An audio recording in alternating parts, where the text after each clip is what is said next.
Execute a drag or a crossing route really a little bit, you can gain some significant yardage hitting your tight end on that one. Formation here defensively. Here we go now. Blue line it. Detroit. They'll look to throw here. Into heavy traffic, and it's intercepted. And they're going to set up shop at the 27-yard line. Unfortunately for him, if last week was any indication, we knew a pick was coming at some point. Last week it was interception after interception, and here we go again. We actually quit counting last week at a certain point because I thought I was going to run out of fingers, all right, because I'm not all that skilled as a mathematician.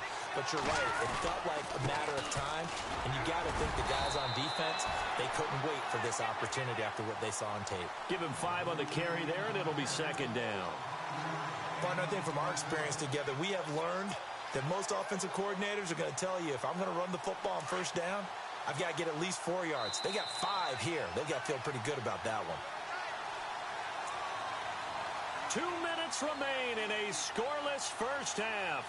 We'll come back to MetLife Stadium after this short timeout. Looks like the defense in press coverage here.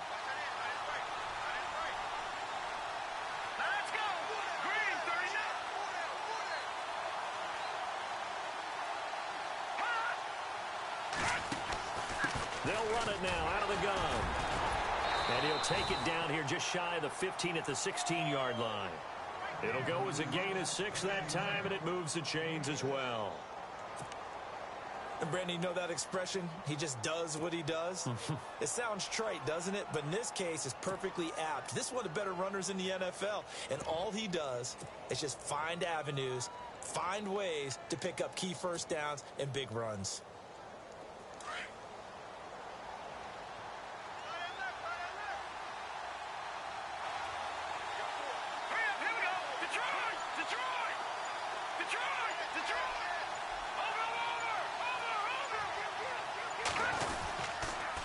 They'll keep it on the ground with McCoy this time. And this play gets blown up. They'll lose yardage back at the 17. Now here's a timeout defensively. Defensive timeout called by the Jets. It's just their first, so they'll have 2 remaining here before we get to halftime.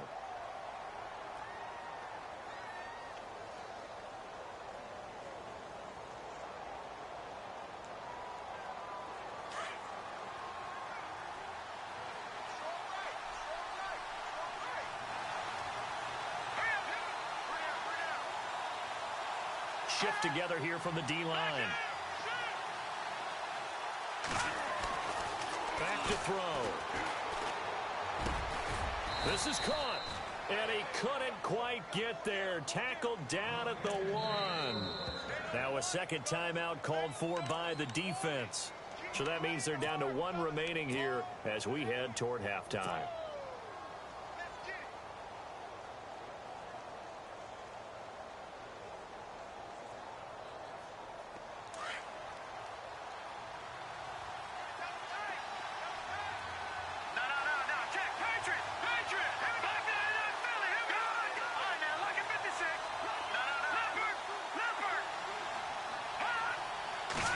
Set of downs, and they're at the 1.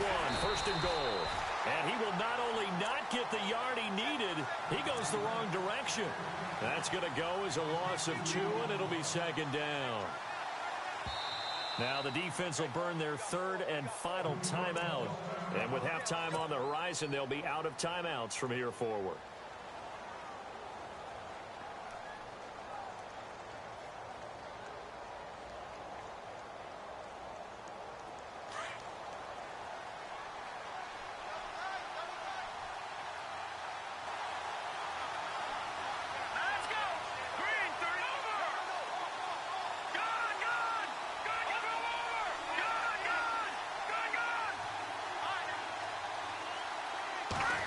Working with a 2nd and goal now from the 3.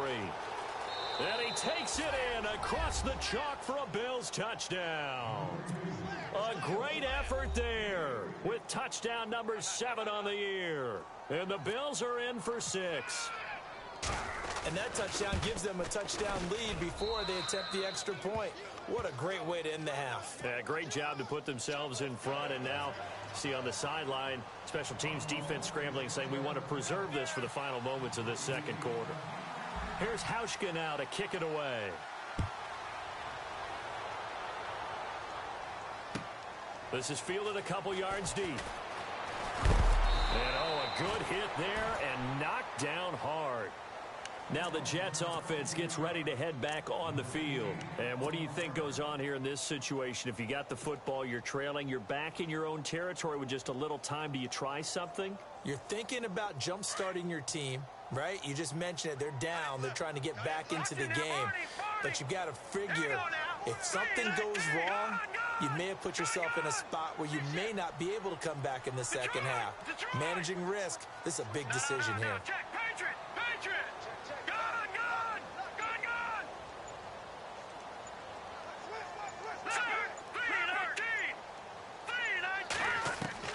They go back to the air here after the INT on the last drive. Throwing middle, and it's complete. And he'll go down just shy of the 25 at the 24-yard line. That throw good for 4. It's second down. Back to throw here.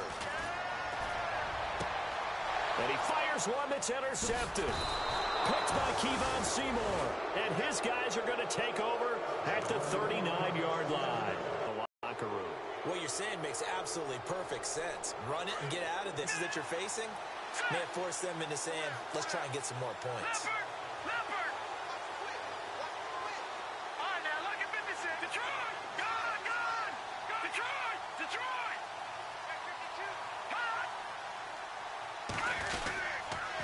Now they'll try and run this sweep to McCoy. Officially no gain on the play, and it's second down. Now the Bills will use the second of their timeouts as they stop it with 19 seconds to go in half number 1. Tried to get the edge there. The defense just too quick to the ball. That's what we call total team defense there. Can't get to the edge, no place to move it inside, and then allows everyone else to run to the ball and create a big-time tackle for no gain for the offense.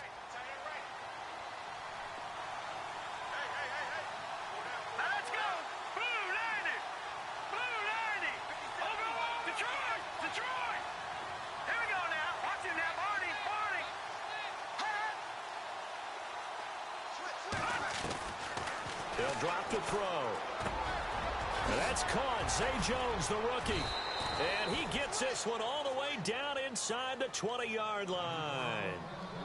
Now hold everything here. We're going to get a timeout by the offense as they'll stop the clock with 12 seconds to go in this first half. So even though it's first down, here's the field goal unit on now to try to get 3 before halftime. This from 36 yards out. And he missed it. It's no good, and this score will stay right where it is. Boy, you sure don't see that too often. I guess you can't really call anything a gimme, but you figure with his track record, that's a sure thing. But it turns out, it's not the case.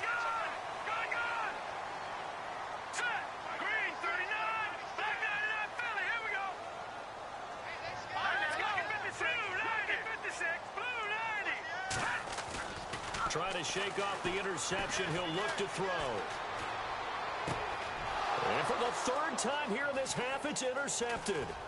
Picked off by the rookie from LSU, Tre'Davious White. And he will be brought down as time is now run out on this first half of action. So we've reached halftime with the visiting Bills taking the lead to the locker room. As we send you down to Orlando where we check in with Larry Ridley and our EA Sports Halftime Report. Take it away, Larry. Both teams appear ready for the fight ahead, and we resume action here in quarter number 3. This is taking you to 13. And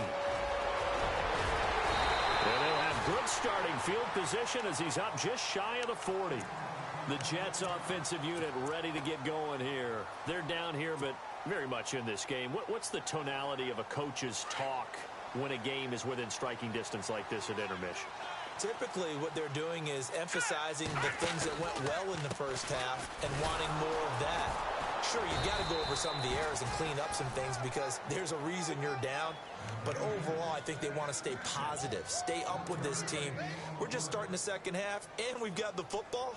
Let's go ahead and punch it in, and then we'll take it from there. See how that recipe works. 9 yards still remaining here to pick up the first on second down. They're going to look to throw. Rush coming, and he's taken down. Matt Milano in there to record the second sack of his young NFL career. Now on 3rd and long, they'll look to throw. And incomplete. The contact made the ball roam free and brings up 4th down. Another drive comes and goes. Still nothing on the scoreboard. Yeah, and when the second half comes, you know, it's real easy to get discouraged and wonder if you're ever going to get things started. We just got to fight through it. Got to keep pounding away. And the kick's away as he angles this one for the sideline. And the punt over the side in the air, and the spot will be inside the 35. So here's the Bills offense now. They get ready for their first possession of the second half. They have the lead here. Well, we talk a lot about pregame speeches. What are halftime speeches like? For the most part, not nearly as emotional. They're a lot more clinical. Every now and then, though, they'll get after you if they think they need to light a fire. But in this case, let's go into the virtual locker room, because here's what I think happened. They got in. He rifles one that's intercepted. Picked off by the linebacker, Demario Davis. And he brings this one back. It's a pick-6 and a Jet touchdown. And now the Bills are going to stop it as they call. It's just their